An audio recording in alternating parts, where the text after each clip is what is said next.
So the title block the book makes you make in chapter 10 is kind of junk. So I'm going to walk you through how I put together something that's a little more useful for what we're doing. So as you can see on the screen, I got a completed version of what I made, and now I'm going to delete it and start from scratch. So come over here, right click, edit sheet format, Control A,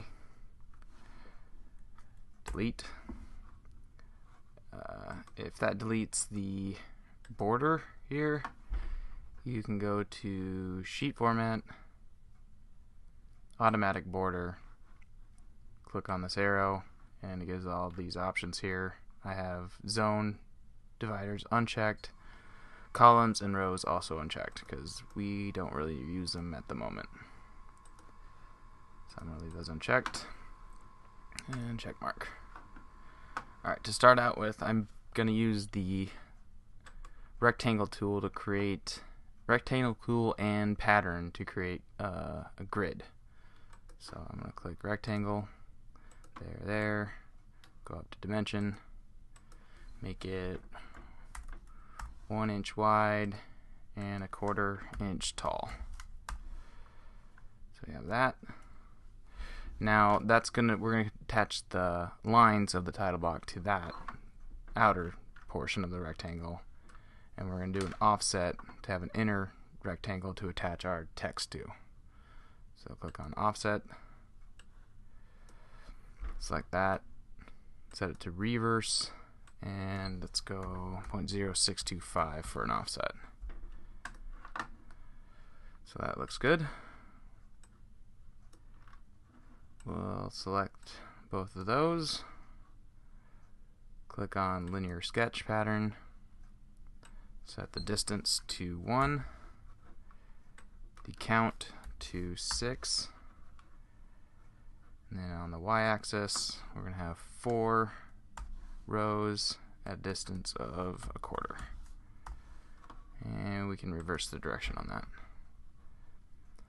Check mark on that. So those are pretty dark. We can go make a new layer, which I actually have here. I called it title block grid. I have that set to not print and a lighter color. So I can select all this here, and where's that at? Well, set it to title block grid up there. I think there was yeah, so the other tab here, you also have access to different layers you make. So that's good. So it just moves around like that. We could also make it a block.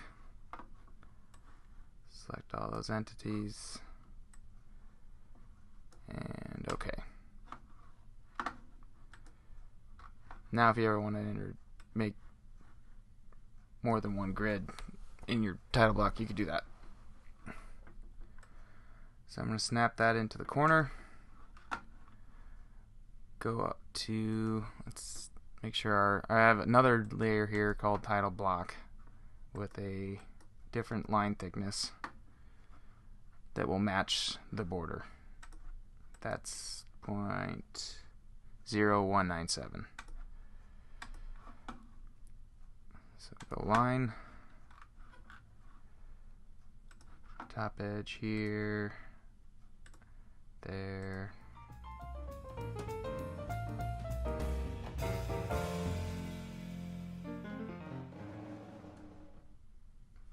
Okay. So in this cell here, I'm going to label it what kind of sheet size we have. So we have an A size. So I'm going to go up to annotation, note. Just going to click it there. And then over here on the side, we have link to property name, and we're going to click on sheet format size, and see there it labeled it A. Make that a little bigger.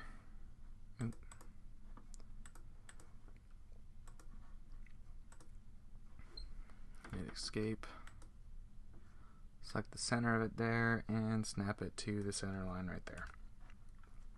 Probably could make it a little bigger, but that works. We got, then on this cell and this cell we'll do scale and sheet size. So same process. Click on that. Go type. Now you have to type in scale. Click property, property name, and view scale. Or wait, sheet scale. Okay. Escape. Drag that there. Snap it to the center. Then for sheets, we type sheet, property. First one we put in there is current sheet. Say OK. Type of. Click on property again. And total sheets. And OK. Let's put a space in between there.